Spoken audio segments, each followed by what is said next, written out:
Fallow. Tales of Mystery and Magic.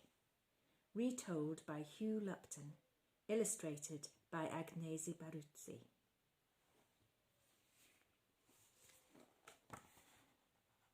The Hunter's 5 Sons. From West Africa. Once upon a time, there lived a hunter and his wife and their 4 fine sons. The hunter's wife was expecting her 5th baby. Sometimes she could feel it kicking against her insides. "It'll be another boy," she would say, "another fine, strong boy, just like his brothers." One day, the hunter went out into the forest with his spear and his bow and his quiver full of arrows. And at the end of the day, he didn't come home. His wife and his 4 sons stayed up all night waiting for him. But he didn't come home. And his wife and his 4 sons wept for him. 2 weeks passed and he didn't come home. And his wife and his 4 sons dried their tears. A month passed and he didn't come home. And his wife and 4 sons forgot about him. They forgot all about the hunter with his spear and his bow and his quiver full of arrows.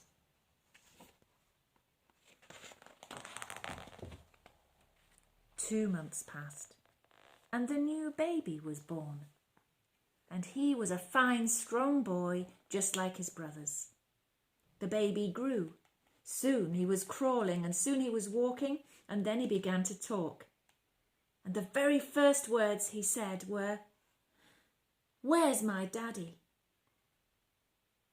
And they put their hands to their heads. We had forgotten about him.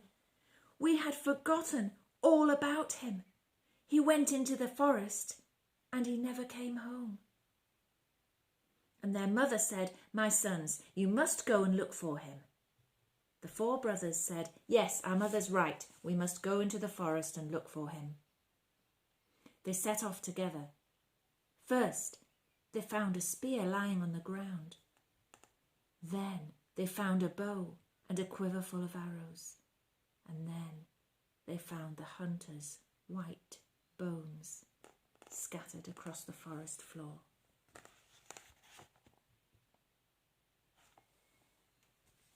The first brother said, "It's a lucky thing that I have the power to bring the bones together." And he blew on the scattered bones, and they jumped and rattled and locked together into the shape of a skeleton.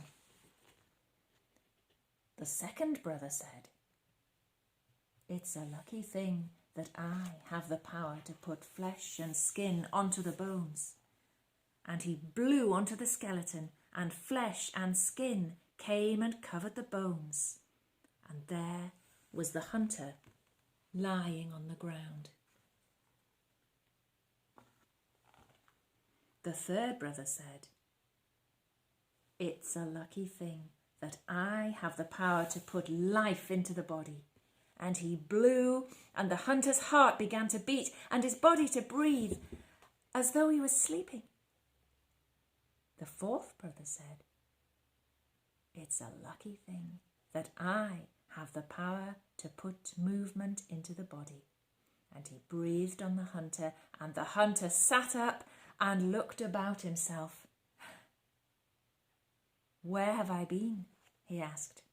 And his sons answered, "Once you were dead, but now you're alive." And the hunter nodded and smiled at his sons, and he picked up his spear and his bow and his quiver full of arrows, and he made his way home. His sons followed him. His wife was happy to see him. She threw her arms around his neck and kissed him. "You had been away for so long, we had forgotten you," she said. The hunter nodded and smiled at his wife, and he sat down by the fire. He picked up a knife and a lump of hard black ebony wood, and he began to carve. He carved quietly, and his sons sat and watched him. He carved all night. He carved for a week. He carved for a month.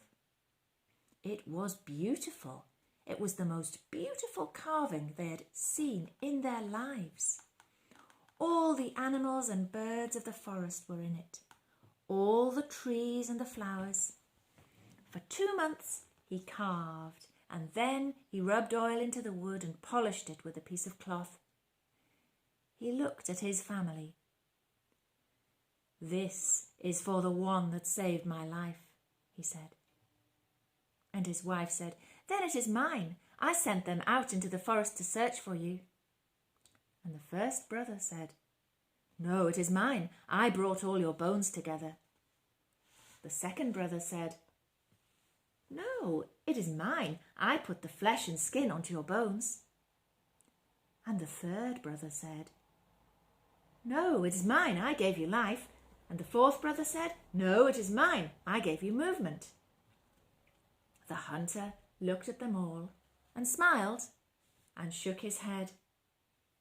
"No," he said, "it is for the little one, my youngest son. He was the one who remembered me, and as long as a person is remembered by someone, he is not altogether dead." And he lifted the fifth son onto his knee and kissed his head and pressed the beautiful carving of hard black ebony wood into his little hands.